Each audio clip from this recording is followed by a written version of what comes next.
Hi, in this video I'm going to show you how easy it is to fit these little silicone covers to your Apple AirPods Max. You might want to do this if you wear these a lot at the gym, you're worried about sweat affecting the fabric, or maybe makeup running and going into the fabric.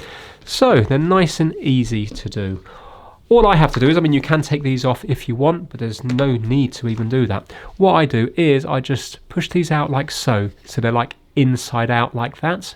It doesn't matter which one they go on, they're both interchangeable. And then I just hook them onto the outside bit, and you can see they fit nice all the way around. And watch this, just push this in and job done. Isn't that perfect? And they really do fit perfectly.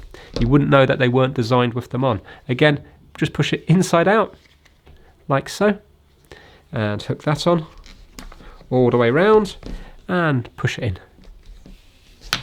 Nice and easy. And then to take them out, I just pinch one of the corners and just peel them off and peel them off, and then you're back to normal again. So at least this way you're going to keep the fabric protected and looking good on your expensive headphones. Thanks for watching.